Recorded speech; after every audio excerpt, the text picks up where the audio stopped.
교회의 소식을 먼저 알려드리겠습니다. 여러분들이 가지고 계시는 주보를 참고해 주시면 좋겠고요. 오늘은 전 세계의 기독교가 부활절 기념주일로 이렇게 지키고 있습니다. 지난 주일에는 종료주일로 하나님께 영광을 돌렸고요. 오늘은 이제 부활주일, 예수님께서 무덤 사망 권세를 이기시고 다시 부활하신, 부활은 우리를 위해서 부활하시겠죠. 부활하신 날을 기념하는 그 부활주일이 되겠습니다. 그래서 부활주일 예배를 신령과 진리로 모든 정성을 모두와서 하나님 앞에 예배 드려지시는 복된 시간 되시기를 간절히 소망합니다. 아멘. 그리고 지난주 고난주간을 맞이해서 한 주간 1일 1금식 이 운동에 동참해 주신 우리 성도님들께 감사를 드리고요. 하루 한 끼를 금식하는 게 어떻게 보면 좀 쉬운 일인 것 같지만 쉽지 않습니다. 그래서 참여해 주신 우리 성도님들께 감사를 드리고요. 우리 이예란 전도사님과 이예지 우리 반사님께서 오늘 또 내일 이렇게 한국을 출타하게 됩니다. 그래서 약 한 4주 정도, 교회는 3주를 비게 되겠고요. 다음 주, 그다음 주, 그다음 주 이렇게 비게 됩니다. 그래서 안전하게 한국 여행 잘 마치고 아빠의 손을 양쪽 두 따님이 붙잡고 네, 그런 사명을 띠고 이제 출발하게 됩니다. 네, 사명을 띠고 출발하게 되고요. 물론 이제 장로님께서는 아마 여러 가지 일들을 잘 보고 계시리라고 이렇게 믿습니다. 우리 특별히 우리 에란 선생님 같은 경우는 정말 오랜만에 한국에 지금 나가는 그런 그 과정입니다. 그래서 정말로 친구들도 만나고 또 그리웠던 우리 부모님들, 가족들도 또 이렇게 가족들, 친척들 이렇게 또 만나고 볼 수 있도록 기도 많이 해주시기를 부탁드립니다. 이 시간에 우리 잠깐 우리 두 전도사님과 간사를 위해서 한 1분 정도 우리 같이 한번 합심으로 우리 기도하고 예배 드리도록 하겠습니다. 존귀하시고 사랑이 많으신 아버지 하나님 감사합니다. 당신께서 사랑하시는 우리 예란 전도사님과 우리 예지 간사가 정말로 오랜만에 고국을 방문하게 됩니다. 계획하는 모든 일정들 하나님께서 지켜보고 해주시고 그리웠던 친구들 또 친족들 또 이렇게 만날 때에 아버지 하나님 은혜 가운데 복된 시간 되게 도와주옵소서. 그의 발걸음을 지켜주시오며 아버지 하나님 무엇보다도 더 행복한 시간 갖고 가고 싶게 하시고 아버지 하나님 미국에서 있었던 많은 힘든 부분 그런 일들을 다 그곳에서 힐링하고 돌아올 수 있는 복된 여행이 되게 도와주시옵소서. 감사하고 우리를 죄 가운데서 구원해주신 구원하신 우리 주 예수 그리스도 이름 받들어 감사 기도드리옵나이다. 아멘. 찬양 드리시겠습니다.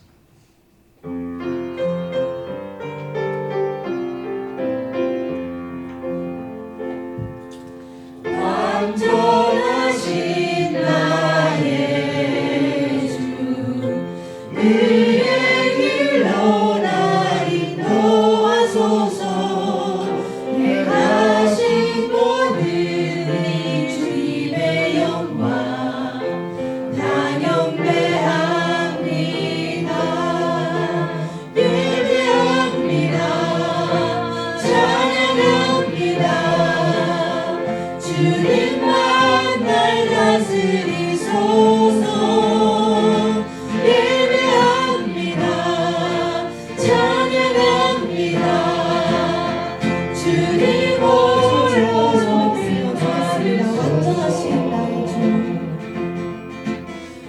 완전하신 나의 주 완전하신 나의 주 의의 길로 날 인도하소서. 행하신 모든 일 주님의 영광 다 경배합니다. 예배합니다. 찬양합니다. 주님만 날 다스리소서. 예배합니다. 찬양합니다. 주님 홀로 높임 받은 예배하고 찬양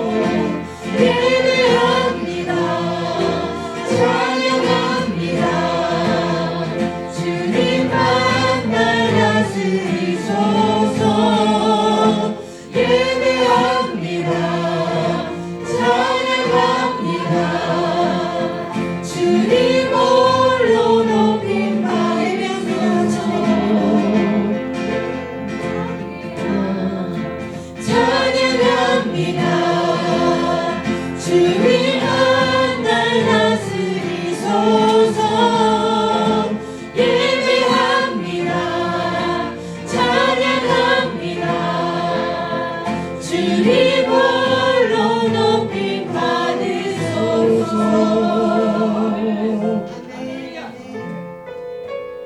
우리의 죄를 위하여 십자가에 죽으신 그리고 사흘만에 부활하신 우리 주님의 이름을 정말 찬양하며 박수치면서 기쁨으로 나를 사랑하는 주님 찬양하며 나갔으면 좋겠습니다. 나를 위해 죽으시고 부활 승천하시어 나의 주방의 전에 나의 주방의 나를 사랑하는 주 나의 목표의 주 나의 목자이시여 나를 항상 인도하네 나를 항상 인도하니 나를 다시하시며 주 오시며 천국에서 주님과 살리라 영원토록 주 오시며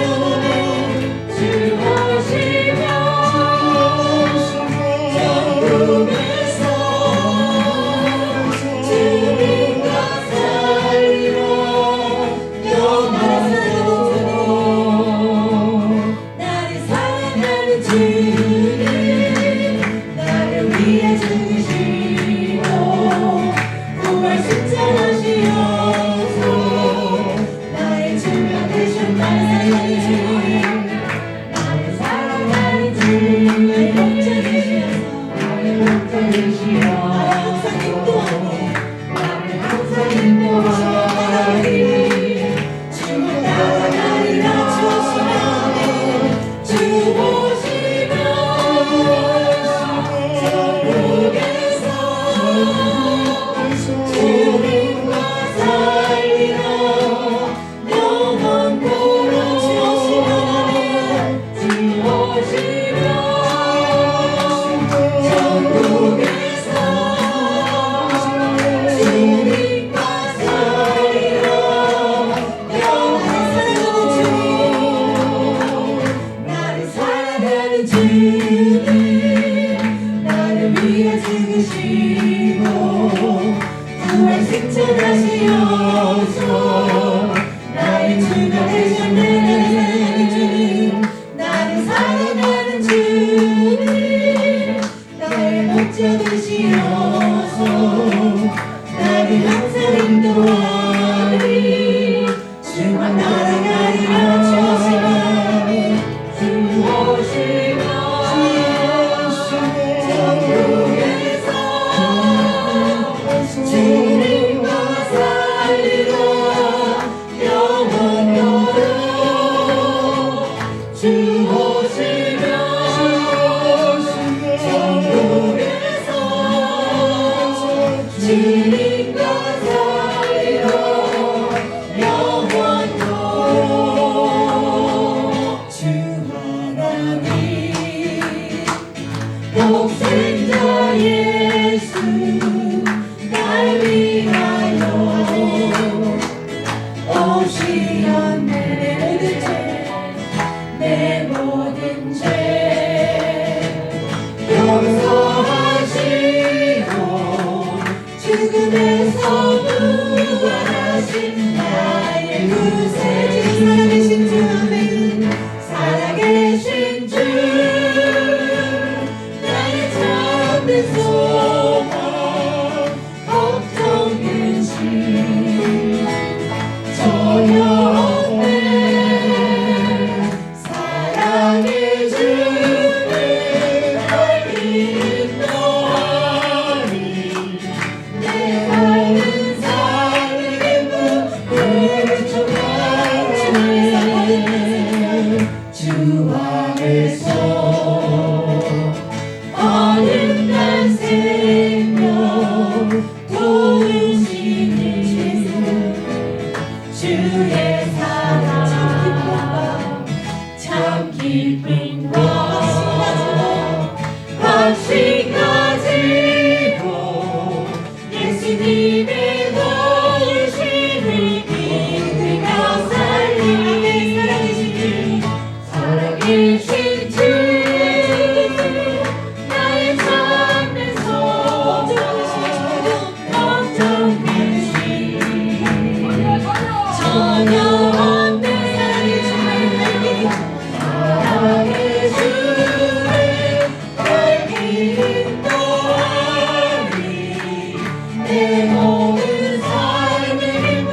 그 언젠가 주의 때까지 주를 위해 싸우리라. 승리의 길 멀고매로 주님께서 나의 앞길 지켜주시니 살아계신 주 나의 참된 소망 걱정 되시 전혀 없네. 사랑의 주는 나의 힘도 아니 내 모든 삶의 기쁨 늘 충만하네.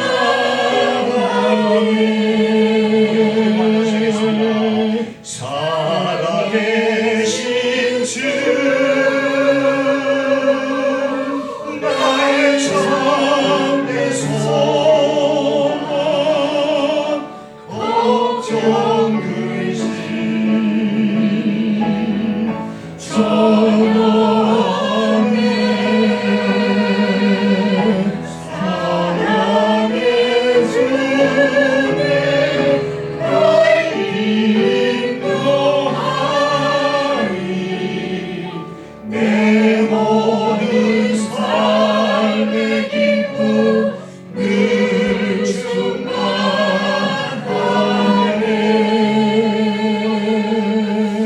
우리 시간 잠깐 눈을 감고요. 지난 한 주일 동안 있었던 하나님과 나만이 하는 그런 죄악들을 주님 앞에 철저히 내려놓고 회개하고 깨끗한 마음으로 정결한 마음으로 하나님 앞에 예배 드리셔서 예배를 통해서 올라온 하나님의 축복을 누릴 수 있는 복된 시간 해달라고 우리 같이 한번 통성으로 기도하고 예배를 계속하도록 하겠습니다. 하시고 선하게 나누시는 우리 하나님, 연약한 하나님 가운데 계시는 하나님을 부르시고 지키시고 도와주셔서 부활절 귀한 예배를 주님 앞에 몸과 마음을 바쳐 귀한 예배 드리게 하신 것을 감사합니다. 주님과 지금 언제라도 힘과 같이 예수 신나는 주의 약속을 말씀을 믿고 참여하고 회개하오니 우리의 마음을 정결케 하시옵소서. 온전케 하옵소서. 깨끗게 하옵소서. 깨끗한 마음으로 신령과 진리로 하나님 앞에 귀한 예배 드릴 수 있도록 주여 인도하여 주시옵소서.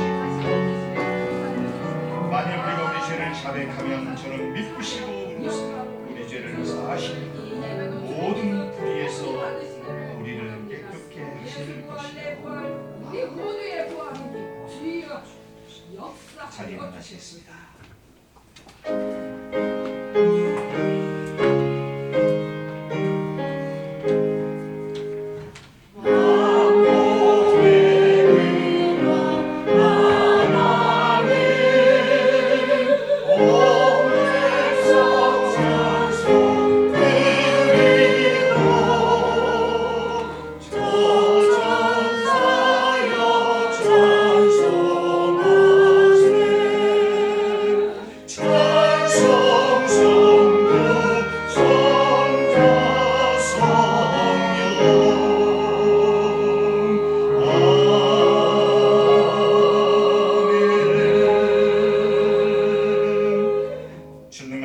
천지를 만드신 하나님 아버지를 내가 믿사오며 그 외에도 우리 주 예수 그리스도를 믿사오니 이는 성령으로 인하사 분명한 말에게 하시고 본디오 빌라도에게 권한을 받으사 십자가에 못 박혀 죽으시고 장사니 사람 안에 죽은 자 가운데서 다시 살아나시며 하늘에 오르사 전능하신 하나님 그날에 계시다가 저리로서 산 자와 죽은 자를 심판하고 오시리라.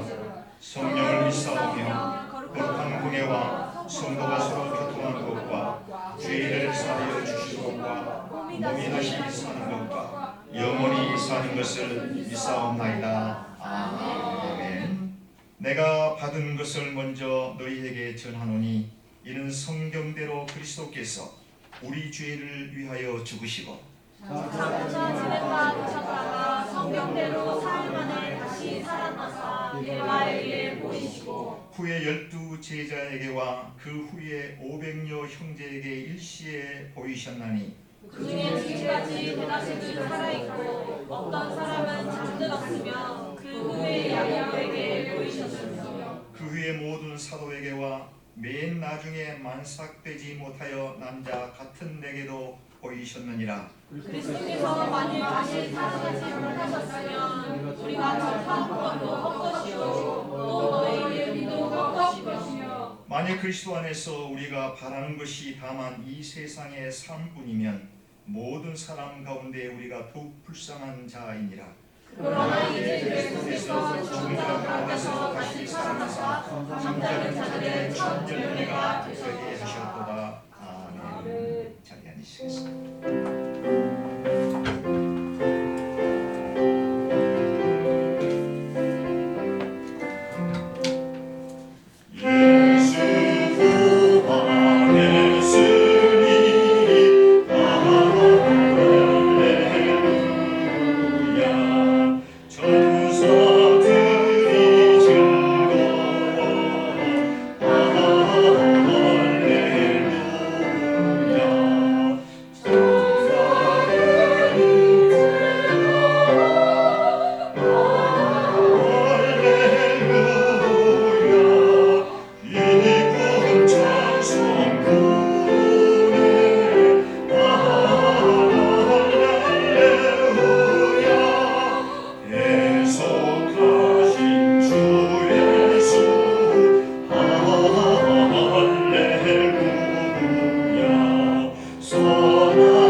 기도하겠습니다. 하나님 아버지 감사합니다. 이 복된 주일날 저희들 이렇게 모여서 예배하게 하시니 감사합니다. 아멘. 저희들이 무엇이간데 이렇게 주의 전에 나와서 이렇게 하나님께 찬양과 경배를 드릴 수 있습니까? 하나님 너무나 저희들 감사합니다. 너무나 저희들 사랑하셔서 이렇게 저희들을 너무 사랑하셔서 이렇게 이전에 불러주셔서 너무나 감사합니다.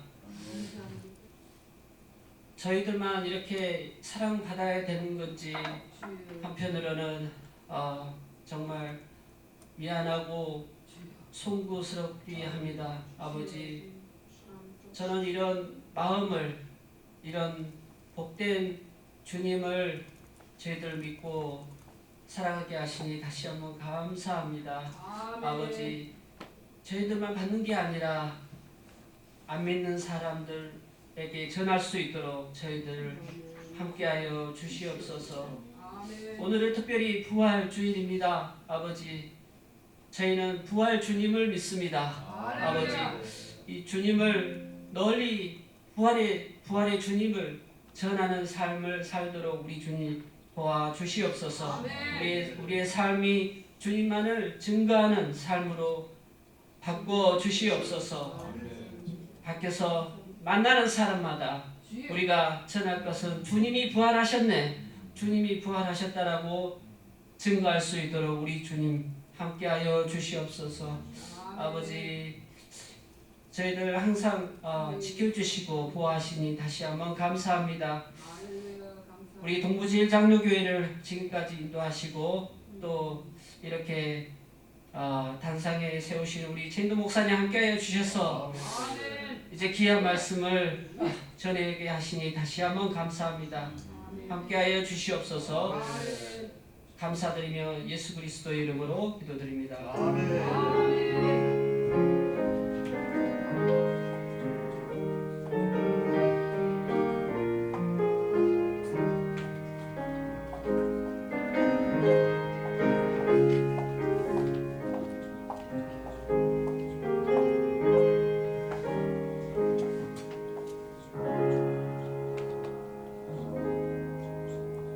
우리 잘 일어나셔서 우리 준비한 예물 하나님 앞에 봉헌하도록 그렇게 하겠습니다.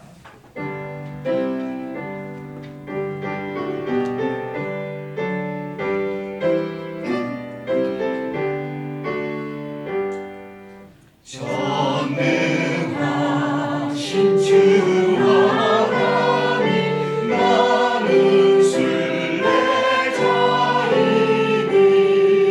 나는 심히 연약해도 주는 나라옵니다. 하늘 양식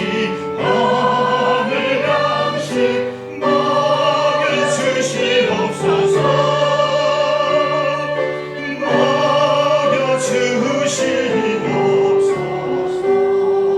수정 같은 생명수를 마시도록 하시며 불같고 은기누르 나를 인도하소서.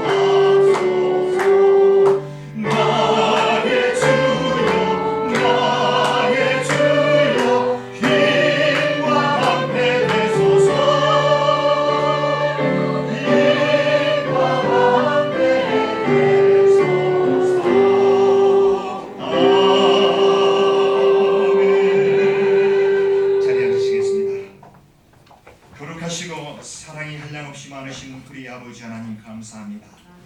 사망 권세에 이기시고 부활하신 주님을 찬양과 경배 올려드립니다. 이 부활은 장차 우리도 부활의 축복을 누리기 위한 인줄 저희가 믿고 특히 한번 하나님 앞에 감사와 찬송 영광 존귀 올려드립니다. 부활의 신앙을 우리 마음속 깊이 새기며 하루하루 승리의 빛발을 남길 수 있는 귀한 저희들 되게 도와 주옵소서. 지난 한 주일 동안 일터에서 사업장에서 아물려오던 소득의 일부를 10의 1조로 이런저런 감사의 조건을 따라 감사의 예물, 특별 예물, 성교 예물 주님 앞에 올려드립니다. 이 예물을 기뻐 흥양하여 주옵소서. 이 예물이 쓰일 때에 우리 동부제일장로교회 하나님 보시기에 아름다운 교회로 무럭무럭 발전 성장되어진 데 쓰임받는 귀한 예물, 오병이어와 같은 놀라운 기적이 나타날 수 있도록 주님 축복해 주옵소서. 그린 손길도 주님께서 보고 살펴보아여 주시고 저의 마음에 품고 소망하는 모든 소원들이 주 안에서 다 이루어지며 드린 것보다도 만배의 축복을 누릴 수 있는 귀한 성도들 다 되게 도와 주옵소서. 감사와 찬송과 영광 존귀 올려드리며 부활하신 우리 구주 예수 그리스도의 이름 받들어 간절히 감사 기도드리옵나이다. 아멘.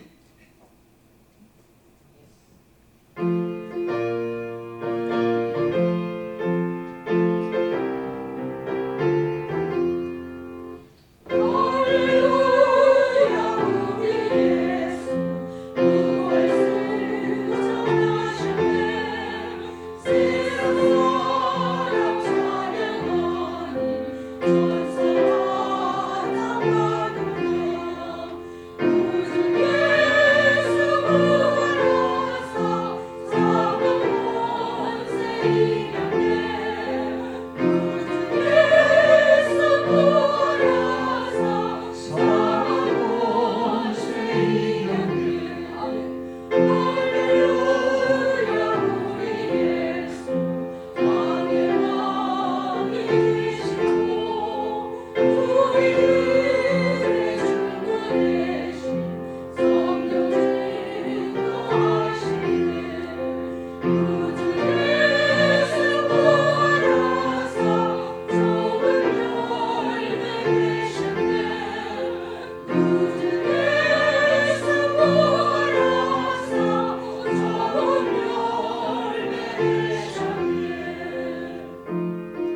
부활절 귀한 찬양, 우리의 마음을 심금을 울리는 것 같습니다. 대단히 감사합니다. 오늘 함께 은혜를 나눌 하나님의 말씀은요, 누가복음 24장 1절에서 12절에 있는 말씀을 저와 우리 성도님들이 교독하시도록 그렇게 하겠습니다. 안식 후 첫날 새벽에 이 여자들이 그 준비한 향품을 가지고 무덤에 가서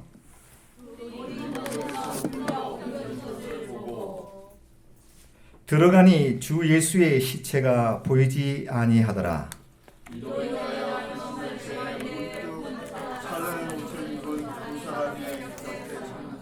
여자들이 두려워 얼굴을 땅에 대니 두 사람이 이르되 어찌하여 살아있는 자를 죽은 자 가운데서 찾느냐.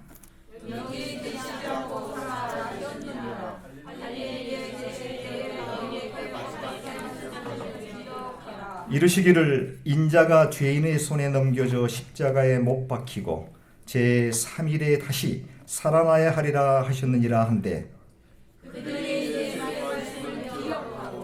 무덤에서 돌아가 이 모든 것을 11사도와 다른 모든 이에게 알리니 이 여자들은 막달라 마리아와 요나와 야고보의母 마리아라 또 그들과 함께한 다른 여자들도 이것을 그들에게 알리니라. 사도들은 그들의 말이 허탄한 듯이 들려 믿지 아니하나 베드로는 일어나 무덤에 달려가서 구불려 들여다보니 세마포만 보이는지라 그 된 일을 놀랍게 여기며 빛으로 돌아가니라. 아멘.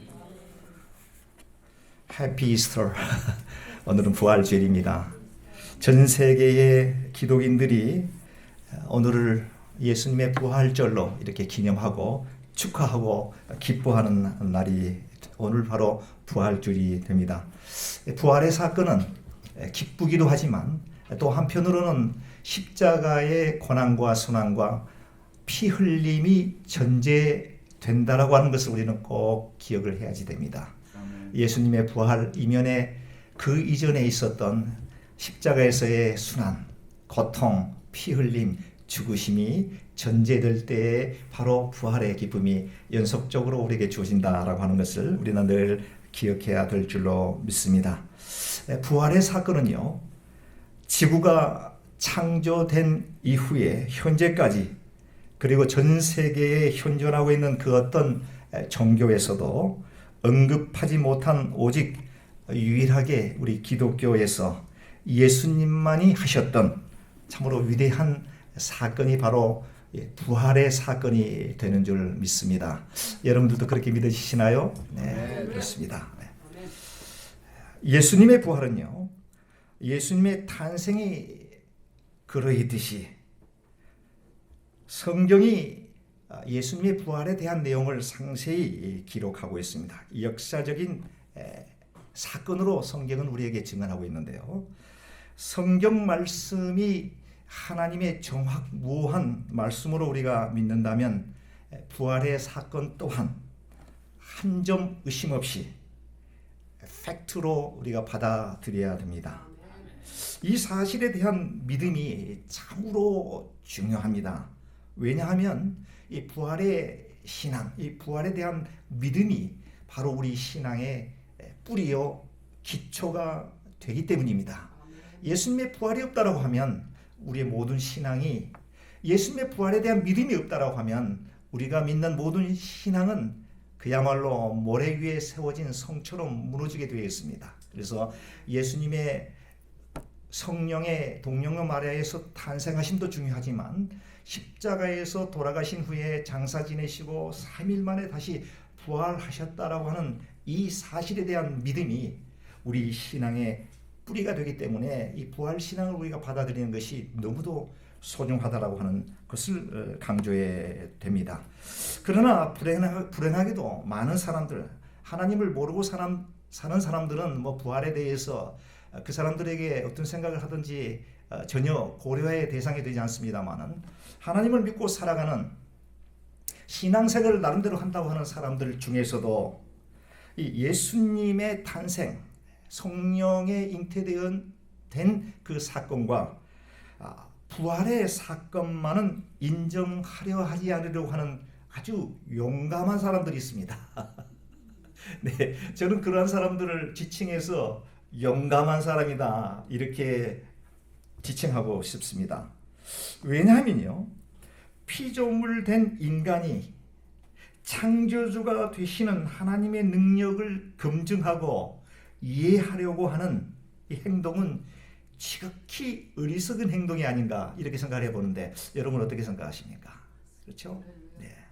어떤 발명가가 무엇인가를 만들었는데 그 만들어진 피조물, 그 발명된 물건이 발명가의 뜻을 파악하려고 그러고 발명가의 모든 것을 분석하고 비판하려고 하는 것과 마찬가지입니다. 창조주가 되시는 하나님께서 피조물 된 인간이 그 하나님의 역사심과 하나님의 섭리와 하나님의 모든 전지전능하신 것을 우리가 짧은 두뇌로 이해하려고 하는 것은 그야말로 어리석은 행동이요, 그것은 교만이요, 그것은 만용이다 라고 생각을 합니다. 그래서 부활의 사건은 그냥 믿는 것입니다. 그냥 믿는 것입니다. 이 여가를 막론하고 성경이 그렇게 증언하니 그냥 믿는 것입니다. 이것이 바로 하나님을 믿고 살아가는, 하나님께로부터 피조물 된 저와 여러분들이 해야 될 당연한 하나의 모습이 아닌가 저는 이렇게 생각을 해보게 되었습니다. 대부분 사람들은 이런 시각을 갖고 있습니다. 과학과 상식과 이성적으로 생각해 볼 때 어떻게 죽었던 사람이 다시 부활할 수 있느냐. 잠시 죽었다가 깨어난 사람들은 있습니다. 우리 주위에도 그런 분들 많이 있죠. 또 성경 속에서 나사로 같은 사람은 죽었다가 살아나. 그것은 부활이라고 우리가 얘기하지 않습니다. 그냥 소생되었다. 잠시 죽었다가 살아난 것은 예수님이 얘기한 resurrection, 이 부활과는 차이가 있습니다. 그래서 많은 사람들은 과학적으로, 상식적으로, 이성적으로 생각해 볼 때에 죽었다가 무덤에 장사 지낸 지 3일이 되었고 이미 화학적으로 모든 신체의 모든 구조가 다 변해버린 상태에서 어떻게 resurrection이 가능하느냐, 이걸 믿을 수 없다라고 하는 것이 세상 사람들의 시각입니다. 많은 사람들이 그렇게 생각하고 있는 줄 압니다. 과학적으로 우리의 그 이성적으로 상식적으로 이해가 안 되는 게 이 세상에는 부지기수입니다. 그렇지 않습니까? 이거 외에도 부지기수입니다. 근데 유독 예수님의 부활의 이 사실만큼은 믿지 않으려고 하는 것은 또 웬일입니까? 그것은 아마도 사단이 우리에게 예수님의 부활에 대해서 믿지 못하도록 하는 그런 사단의 그런 그 계략이 아닌가, 저는 이런 말씀을 드리고 싶습니다. 여러분, 우리 인간이 이렇게 살아가는 데 있어서, 동식물이 살아가는 데 있어서 그 조그만 그 셀, 그 세포가 있습니다. 이 세포 하나도 인간의 과학으로는 만들 수가 없습니다. AI가 아무리 발달이 되고 로켓가 달나라를 가고 화성에 간다고 하더라도 우리 인체의 가장 작은 요소의 하나인 세포 하나도 만들 수 없는 게 우리 인간의 능력의 한계입니다. 그럼에도 불구하고 하나님의 전지전능하신 것을 우리가 평가하고 우리의 과학, 그게 과학에 틀린 얘기니까 믿을 수 없다라고 하는 것은 지극히 어리석은 모습이 아닌가 다시 한번 말씀해 드리게 됩니다. 예수님께서 이제 안식일 하루 전 금요일에 십자가에 달리셨습니다. 그 내용은 여러분들 잘 알고 계시죠. 그리고 장사 지내셨고 아리마대 요셉이라고 하는 사람의 무덤, 아리마대 요셉이 자신과 그 가족들이 묻혀야 돼 요즘 말로 하면은 가족 묘지와 같은 그런 묘지에 예수님께서 이제 장사 지내게 되었습니다. 그리고 이제 3일 만에 그 사망 권세 이기시고 예수님께서 부활하셨죠. 근데 제자들, 예수님께 십자가에 돌아가신 이후에 제자들과 또 예수님을 그동안 따라다녔던 수많은 무리들이 허탈과 허망한 그러한 그 상황 속에 처해지게 되겠습니다. 우리말로 하면 멘붕 상태에 놓이게 되겠죠. 그래도 예수님께서 죽은 자도 살리시고 그리고 또 많은 어려운 자들을 찾아다니면서 그들에게 하늘의 복음을 증거하고 또 가난한 자를 찾아가고 또 수많은 죄인들에게 죄를 용서해 주고 예수님의 또 그 놀라우신 천국의 비밀을 가르쳐 주었는데 갑자기 뿐만이 아니라 이스라엘 백성들은 예수님께서 이스라엘 유대의 왕으로서 등극하여서 자신들을 억압하고 있는 로마로부터 아마 해방시켜 주실 것이다. 유대의 왕으로서 우리를 구원해 주실 것이다 라고 철떡같이 믿었었는데 그만 아주 허망하게 십자가에서 돌아가시는 모습을 보고 예수님을 따라다녔던 가룟유다는 제외하고 11명의 제자들과 수많은 무리들 또 예수님의 그 혈육들은 어떤 생각을 했을까요? 아마 이제 세상에 소망과 희망이 없을 것, 더 이상 찾아볼 수가 없다. 이제 세상은 끝났다. 아마 절망과 좌절과 한숨뿐이었을 거라고 저는 생각을 해보게 됩니다. 그런 상황 속에 오늘 본문이 이제 전개가 되어지고요. 그런 슬픔과 좌절 가운데 이 오늘 본문 속에서 두 그룹의 사람들이 등장하게 되는데 첫 번째 그룹은 여인들이라고 하는 그 그룹이 나오고요. 두 번째 예수님의 제자들과 그리고 예수님을 따라갔던 남자들의 그룹이 등장하고 있는 것을 볼 수가 있습니다. 첫째는 여인들인데 여인은 막달라 마리아와 요한나와 그리고 또 누구죠? 한 명의 여인이 있죠. 야고보의 모친 마리아. 두 명의 마리아와 요한나와 그 외 무명의 여인들이 등장하게 되고 또 한 그룹은 예수님의 11 제자들과 또 예수님을 따라다녔던 남자들 이 두 그룹이 오늘 본문에 등장하게 됩니다. 이들이 예수님의 부활에 대한 그 소식을 듣고 어떤 반응을 하게 되었는지 오늘 설교의 제목으로 부활에 대한 확증 편향성이라고 하는 제목을 붙여보았습니다. 이 제목이 다소 좀 학문적이고 약간 좀 이해하기 어려운 그런 그 제목이 되는지 모르겠습니다. 확증 편향성이라고 하는 단어 여러분들 알고 계신가요? 네, 들어보셨습니까? 확증 편향성. 영어로는 confirmation bias라고 하는데요. 확증 편향성. 내가 생각하고 내가 경험하고 내가 믿는 것을 객관적 시각으로 평가하지 않고 무조건 믿어버리는 것을 확증 편향성이라고 합니다.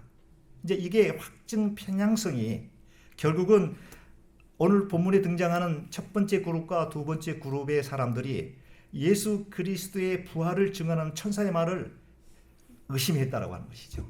특히 예수님의 제자들 3년 동안 동고동락하면서 예수님께서 죽은 자도 살리셨고 문둥병자, 혈우병 또 수많은 불치의 병자들을 치료하는 것을 실제적으로 눈으로 목격했음에도 불구하고 예수님의 부활에 대한 내용을 그 여인들이 천사로부터 듣고 난 그 기쁜 소식을 전했음에도 불구하고 그것을 믿지 않았다라고 하는 것이 그것은 기존에 가졌던 정존에 가졌던 확증 편향성 때문이 아닌가 저는 이렇게 생각을 해보게 되었습니다.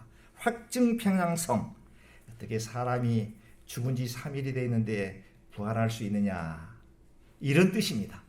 그래서 오늘 이 말씀을 통해서 확증 편향성 부활에 대한 이것이 어떤 문제가 있고 또 우리가 왜 이것을 경계해야 되는지에 관한 내용으로 말씀을 나눠보려고 합니다.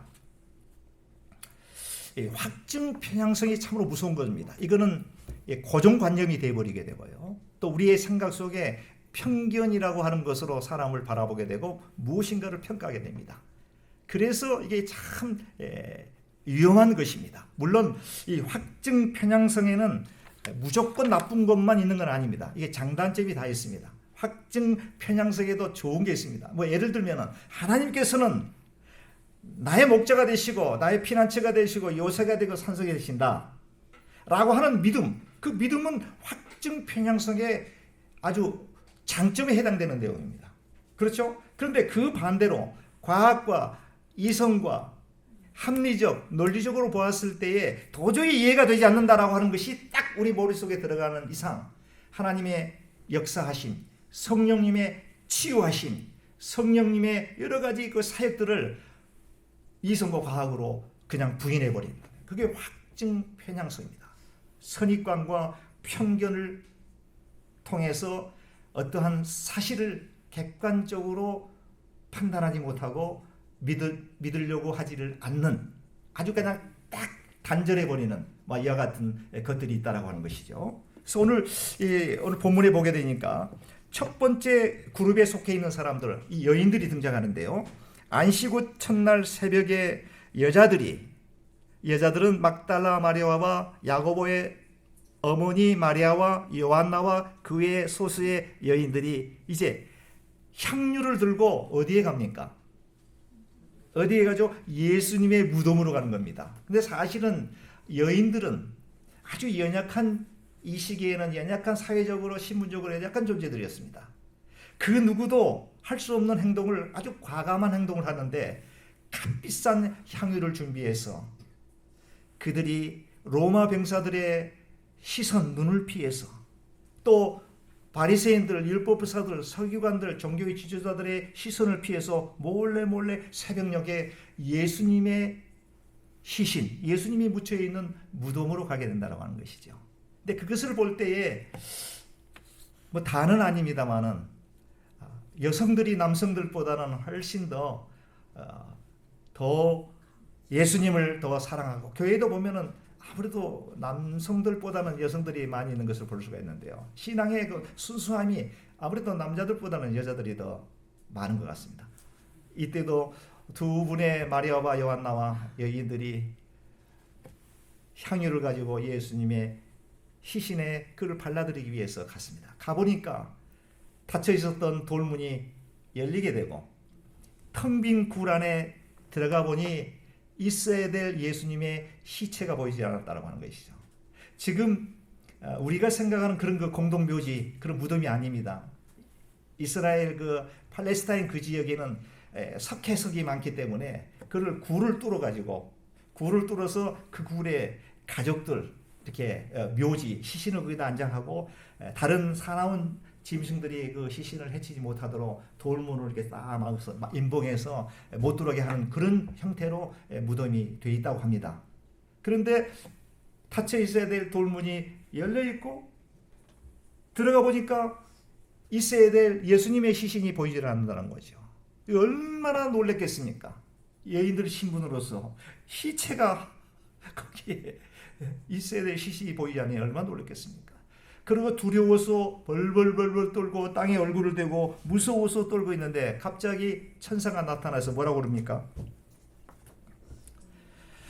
여자들이 두려워 얼굴을 땅에 대니 두 사람이 이르되, 두 명의 천사가 이르되 어찌하여 살아있는 자를 죽은 자 가운데서 찾느냐?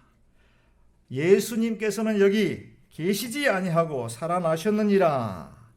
갈릴리에 계실 때, 살아 계셨을 때에 너희에게 우리 예수님께서 어떤 말씀을 하셨느냐? 어떤 말씀을 하셨죠? 다시 살아나리라.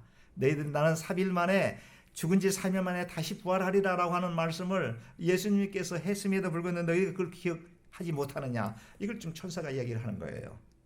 이르시되 7절입니다. 인자가 죄인의 손에 넘겨져 십자가에 못 박히고 제3일에 다시 살아나야 하리라 하셨느니라 한데, 그들이 누굽니까? 두 명의 마리아와 요한나와 여인들입니다. 그들이 예수의 말씀을 기억하고 천사들이 그렇게 말씀하는 내용을 듣고 생각해 보니, 그렇지, 과거에 예수님께서 갈릴리에서 십자가에 못 박히신 후에 3일 만에 다시 살아나신다라고 하는 얘기를 했지라고 하는 것을 기억하고 무덤에서 돌아가, 이제 여인네들은 이제 그 부활의 사실을 믿은 겁니다.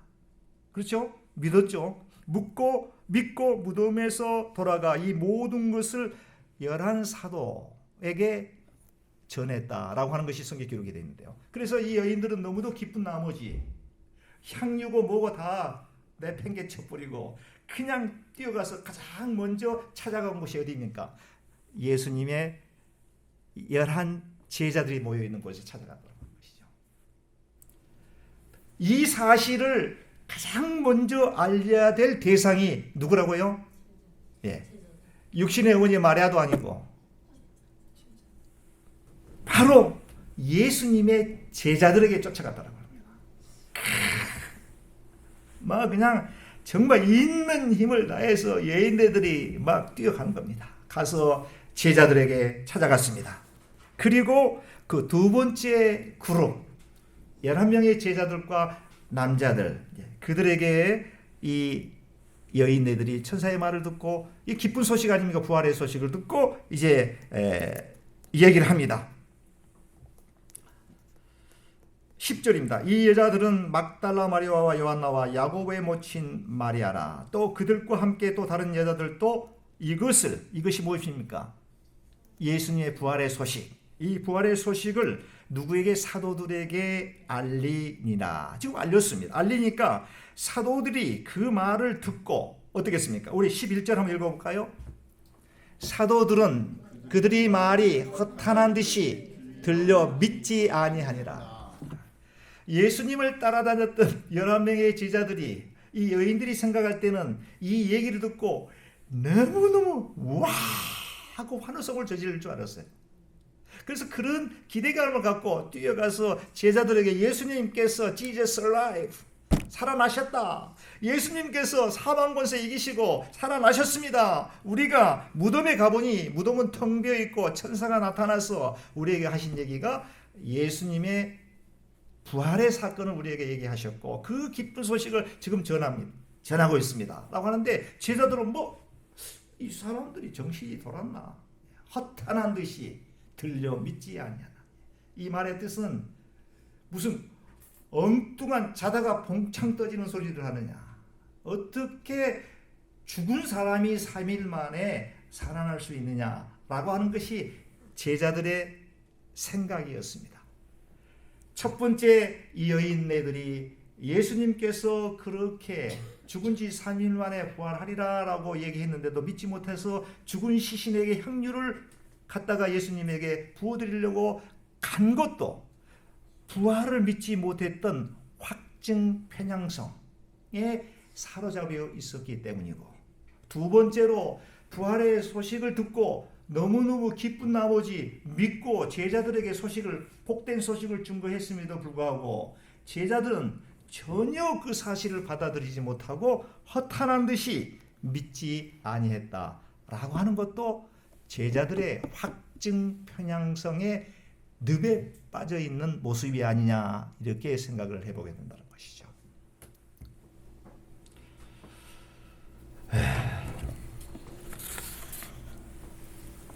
사랑하는 성도 여러분, 저와 여러분들 사고 속에도 분명히 무엇인가 확증 편향성, 편견과 선입관에 우리를, 영적 세계를 지배하고 있는 것이 분명히 있습니다.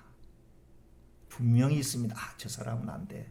저 사람은 저 따구로 신앙생활에서는 구제불능이야. 저 인간은 안 돼. 저 인간은 성령님이 와도 안 될 거야. 성령님이 와도 안 될 거야. 라고 생각해버리는 이 확증 편향성적. 성경은요, 우리의 상식과 우리의 이성과 우리의 사고로 이해되지 않는 것들이 너무도 많습니다. 그것을 과학적으로 이성적으로 풀어보려고 노력하면 노력할수록 이해가 되질 않습니다. 믿는 것입니다. 성경이 말하니 그냥 아멘 하는 것입니다. 아멘. 이것을 풀려고요, 창조 과학자들이 창조의 신비를 풀려고 계속 하는데 또 어떤 곳에 딜레마에 빠게 됩니다. 딜레마에 빠게 됩니다. 그냥 성경이 증언하고 성경이 말씀하시니 내 지식으로는, 내 상식으로는, 내 이성적으로는 믿어지지 않지만 아멘, 내가 믿나이다. 이것이 바로 믿음입니다. 저와 여러분들의 마음속에 첫 번째 등장하는 이 여인네들은 예수님의 부활을 전혀 예상치 못하고 죽어있는 시신에게 그냥 향유나 준비해서 부어드리고 됐지, 끝나버릴 그러한 사고방식, 확증 편향성에 놓여 있었던 여인들과 또 그 기쁜 소식을 그들이 깨닫고 예수 그리스도의 제자들에게 쫓아가서 복된 소식을 증거했음에도 불구하고 제자들은 무슨 엉뚱한 소리를 하느냐, 무슨 성경에는 허탄한 소리를 하느냐, 믿지 않더라고요. 제자들도 예수님께서 생전에 계실 때 수도 없이 예수님 당신이 3일 만에 다시 부활하셨다라고 하는 이야기를 예언의 말씀을 하셨음에도 불구하고 그것이 그냥 딴소리로 들리는 거예요.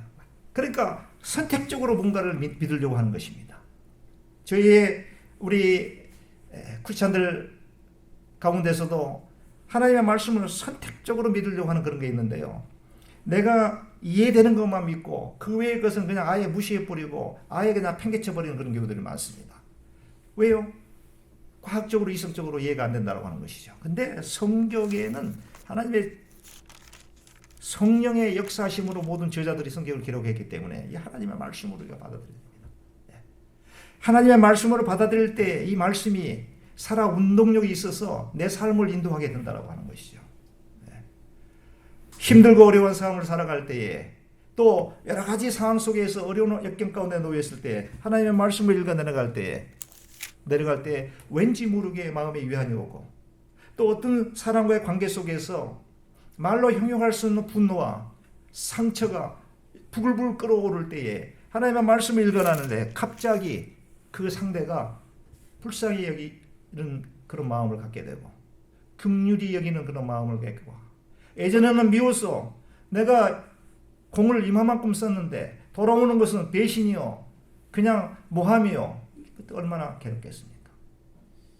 그러나 성경에 읽어갈 때 성경에 읽어 내려갈 때에 말씀 속에서 우리의 그 생각을 바꿔놓을 수 있는 게 바로 하나님의 말씀이 살아있기 때문에 그렇다고 하는 것이죠.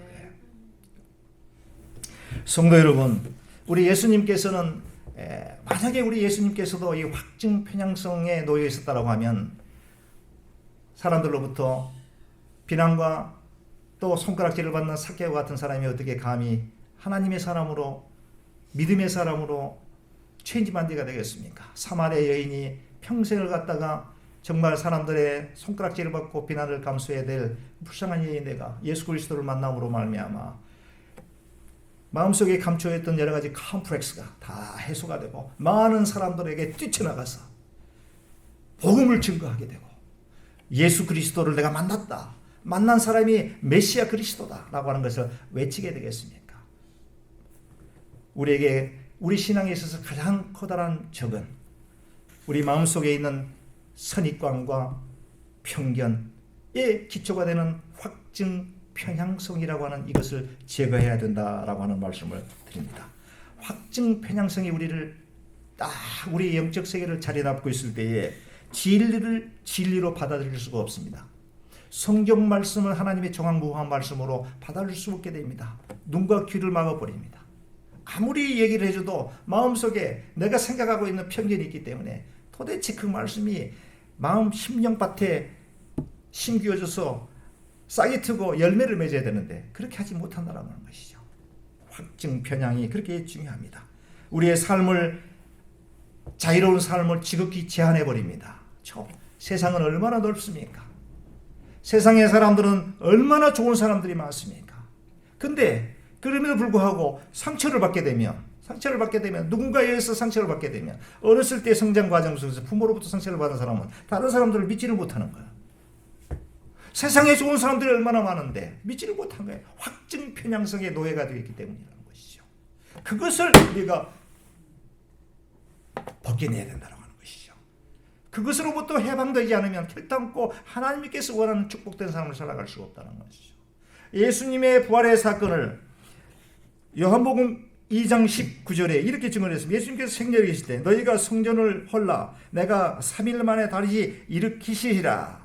이 얘기는 무엇입니까? 너희가 나를 죽일지라도 나는 3일 만에 부활하겠다라고 하는 것을 예수님께서 예언하신 내용입니다. 마태복음 16장 21절에 이런 얘기가 있어요. 이때로부터 예수 그리스도께서 자기가 예루살렘에 올라가 장로들과 대제사장들과 서기관들에게 많은 고난을 받고 죽임을 당하고 제3일 만에 살아나야 할 것을 제자들에게 비로소 가르치시니 이런 말씀이 있습니다. 마태복음 17장 22, 23절에 이런 말씀입니다. 갈릴리에 모일 때 예수께서 제자들에게 이르시되 인자가 장차 사람들의 손에 넘겨져 죽임을 당하고 제3일에 다시 살아나리라 하시니 제자들이 매우 근심하더라. 마지막입니다. 17장 23절에 인자가 장차 사람들의 손에 넘겨져 죽임을 당하고 제3일에 살아나리라 하시니 라고 하는 확실한 예수 그리스도의 복음, 예수 그리스도의 부활에 대해서 이미 예고했음에도 불구하고 그들이 생각하는 고정관념, 편견, 확증 편향성이 예수님의 부활의 소식을 듣고도 믿지 않고 허탄하다. 그래서 여러분들 잘 아시는 예수님의 제자 가운 도마는 직접 부활하신 주님께서 도마를 만나 주셨는데 도마가 믿지를 못하는 거예요. 믿지를 못하는. 그래서 예수님께서 내 손자국에 못자국을 만져봐라. 내 허리에 뚫려 있는 이 창자국을 한번 만져보렴. 도마가 만져보고 믿었다는 거 아닙니까? 그게 우리 인생들, 우리 인간들이 아닌가 생각을 해봅니다. 사랑하는 성도 여러분, 확증 편향성은 우리가 버려야 될 적입니다. 근데 그것이 지금 말씀을 전하고 있는 저에게도 편견과 선입관, 이 확증 편향성에 솔직히 자유로울 수가 없습니다. 여러분들도 아마 마찬가지일 줄 믿습니다. 이것을 벗어내야 됩니다. 이것을 벗겨내야 됩니다. 그래야 자유로운 삶을 살아갈 수 있습니다. 누가 뭐라고 하더라도, 누가 뭐라고 비난하더라도 당당히 뛰어넘을 수 있는 그런 힘 있는 사람이 되어줄 줄로 믿습니다. 그렇지 않다고 하면요. 그렇지 않다고 하면 조그만 어떤 얘기에도 마음에 상처를 받게 되고 분하게 되고 정말 상대는 한마디 썩 내뱉어놨는데 그것을 받은 당사자는 잠 못 이룬다고 하는 것이죠. 잠 못 이룬다. 제가 논문을 준비하면서 1월 1일부터 어떻든지 모든 것을 다 이제 뒤로 제껴놓고 일단은 논문 준비에 최선을 다해야 되겠다라고 하는 다짐을 갖고 논문은 1월 1일부터 이제 준비하게 되었고요. 잠자는 시간 몇 시간을 제외하고는 밤잠을 설치면서 밤낮으로 도서관에 찾아다니면서 논문을 준비했습니다. 성도 여러분들이 2월 달에는 4번에 걸쳐서 예수조 설교를 위해서 저희 참여하셔서 또 서베이에 평가되어 주시고 그렇게 하셨습니다. 그리고 많은 분들이 저에게 목사님 이번에 꼭 하실 수 있을 것입니다 라고 또 기도를 해주시고 저한테 위로를 해주셨습니다. 저도 신기하게도 이번에 준비하는 과정 속에 너무도 많은 것을 경험하게 되었습니다. 이거 하나님께서 역사하지 않아야 하시면 감히 이게 되어줄 수 없는 그런 것들을 많이 경험하게 되었습니다. 그래서 참 이게 이번에 뭔가 되겠다 했는데 덜컥 준비하고 있다가 저를 담당했던 지도교수로부터 청천벽력과 같은 소식을 딱 듣게 되었습니다. 그게 한 얼마 전입니다. 한 몇 주 전입니다. 지도교수를 못하겠다라고 하는 것입니다. 그 이유는 왜 지도교수와 상의 없이 당신 마음대로 막 하느냐 이런 뜻이었습니다. 저는 의욕이 너무 앞서다 보니까 빨리 준비해서 빨리 교수가 점검해서 또 고치는 거 고치고 해야 되겠다라고 생각하고 영어로 논문을 이제 한 챕터 한 챕터 상의하고 이렇게 해야지 되는데 그냥 통째로 다 해가지고 교수한테 보냈더니만은 그게 지도교수가 엄청나게 불쾌했던 모양이에요. 자기는 교수 역사상 이런 황당한 사건을 처음 경험했다. 그러면 그래서 저는 또 그것이 또 너무 황당한 거예요. 지도교수가 제자들 학생들이 모르면 가르쳐줘야지 그걸 어떻게 황당하다고 생각하고 자기를 무시했다고 보고 지도교수가 왜 필요합니까? 라고 얘기하면서 못하겠다고 하는 거예요. 바꾸라 이거예요. 그러니 날짜는 점점 다가오는데 이게 3월 말까지 지금 오늘까지 영어로 된 논문을 제출해야 되거든요. 그럼 심사해서 그게 이제 4월 달로 넘어가게 되면 디펜스 하게 되고 디펜스에서 통과되면 졸업이 되어지는데 거기서 딱 브레이크가 걸려요. 그래서 학교 그 대학 원장한테 이메일을 보내고 또 어느 분이 코치를 주더라고. 대학 총장한테 그걸 또 보내래요. 총장하고 또 내가 생각하고 있던 교수 그분한테 이제 CC해서 이제 이메일을 보냈어요. 보내고 나서 일주일이 됐는데 아무 소식이 없어요. 야, 큰일 났네. 이 시간은 자꾸 다가오는데 하나님께서 분명히 우리 성도님들이 기도해 주시고 저한테 확신 준 것은 이번에 꼭 졸업할 수 있을 것이라고 생각이 들어요. 근데 가만히 생각해 보니까 교수가 이게 감정적으로 대하는 거예요. 저는. 논문에 이 질, 퀄리티를 가지고 이게 잘못됐으니까 고쳐라. 시간 부족하니까 내년에 졸업하십시오라. 이건 간단한 문제인데 그것도 아니에요. 그냥 기분 나쁘다 이거예요. 이게 엄청나게 그 배신감도 느끼고요. 제가 그 교수한테 나름대로 그 베풀었던 게 엄청나게 많거든요. 학교에 뭐 유학생들 관련돼 있는 법률적인 거 모르는 거 뭐 나한테 수시로 물어보면 내가 다 그 코치해주고 다 했어요. 뭐 이 버지니아 왔을 때도 뭐 학생 모집한다고 했을 때도 뭐 나름대로 또 많이 그 서포트를 했고 갑자기 그러지 않아야 될 상황인데 그냥 그렇게 딱 그냥 틀어버립니다. 분노가 막 싹트기 시작하는 거예요. 도저히 이거 뭐 자괴감을 느끼는 거예요. 내가 이 논문 안 받더라도 이런 놈하고 내가 과연 내가 계속 가야 되느냐.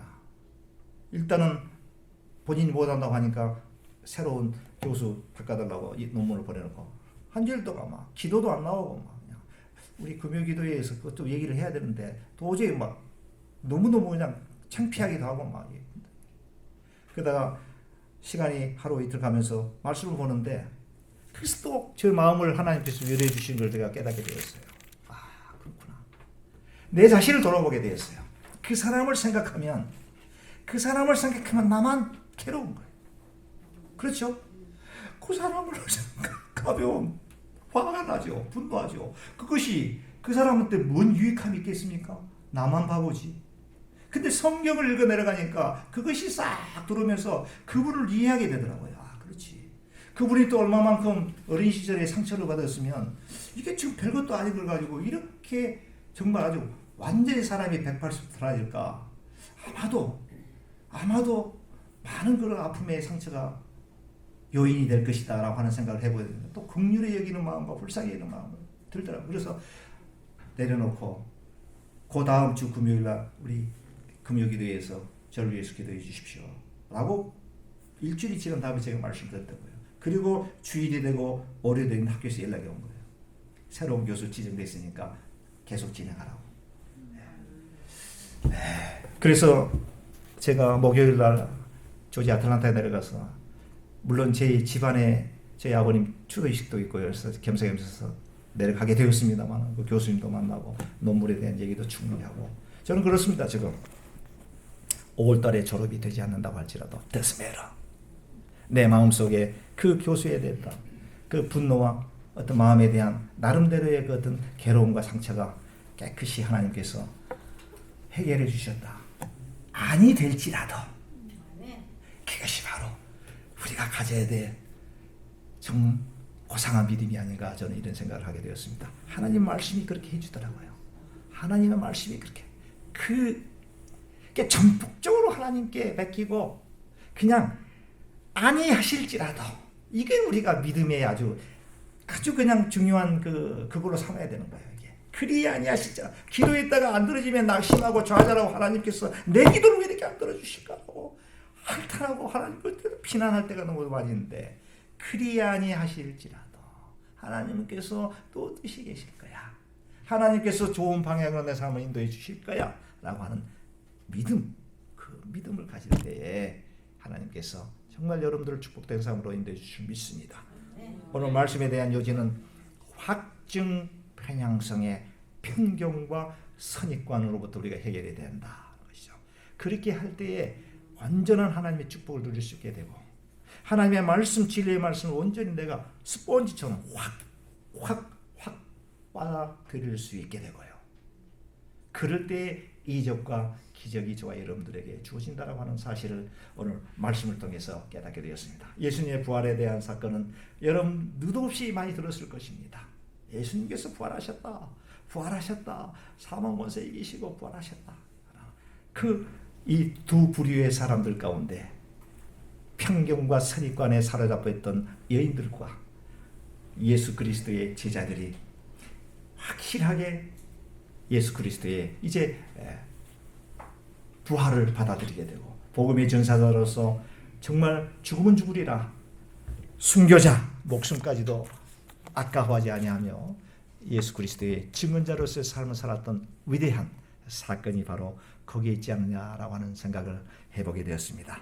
우리 같이 한번 기도드리겠습니다.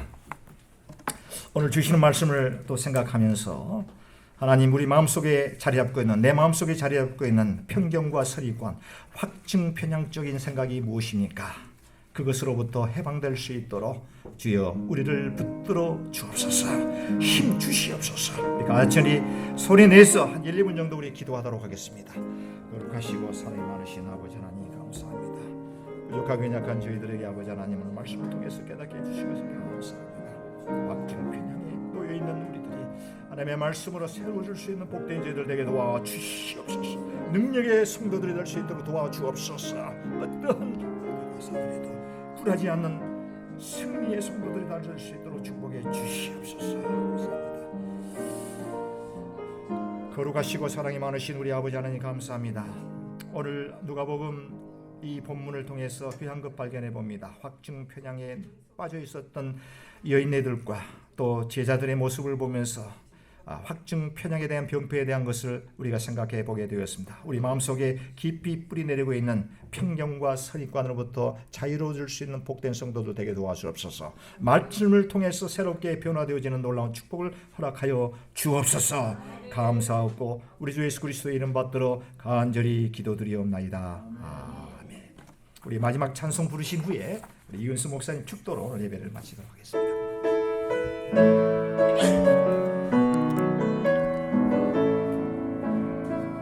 주 하나님 독생자 예수 날 위하여 오시었네. 내 모든 죄 다 가시고 죽음에서 부활하신 나의 구세주 살아계신 주 나의 참된 소망 걱정 근심 전혀 없네. 사랑의 주내 갈 길 인도하니 내 모든 삶의 기쁨 늘 충만하네. 주 안에서 할렐루야 거듭난 생명 도우시는 주의 사랑 참기분들아 왕신 가지고 예수님의 도우심을 믿으며 살아계신 주 살아계신 주 나의 참된 소망 걱정 근심 전혀 없네. 사랑의 주내 갈 길 인도하니 내 모든 삶의 기쁨 늘 충만하네. 그 언젠가 주 뵐 때까지 주를 위해 싸우리라. 승리의 길 멀고 우리 자리에 일어나시겠습니다. 주님께서 나의 앞길 지켜줄 살아계신 주 살아계신 주 나의 참된 소망 걱정 근심 전혀 없네. 할렐루야. 사랑의 주내 갈 길 인도하니 내 모든 삶의 기쁨 늘 충만하네.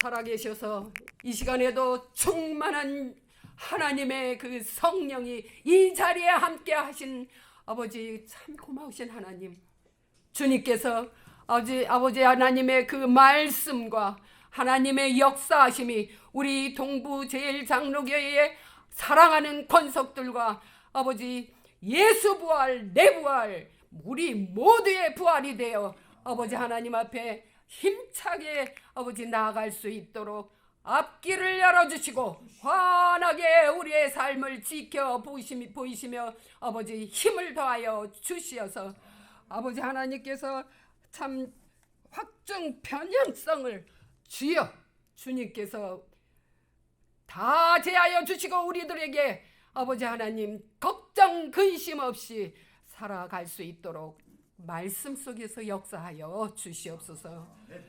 이제는 우리 주 예수 그리스도의 은혜와 하나님 아버지의 그 크신 사랑과 성령님 함께 하시고 내주하시고 우리와 함께 걸음을 아버지 우리 자녀들의 삶 속에서 우리 가정에서 아버지 학업을 하는 학생들의 그 학교에서 또 학교를 운영하는 모든 학교의 아버지 하나님 참 교수들님 또 학생들에게 이제로부터 하나님께서 성부 성자 성령으로 아버지 하나님 축복하시고 하나님의 그 뜻에 따라 갈 수 있도록 아버지 하나님 간절히 축원하고 기도드리옵나이다. 아멘.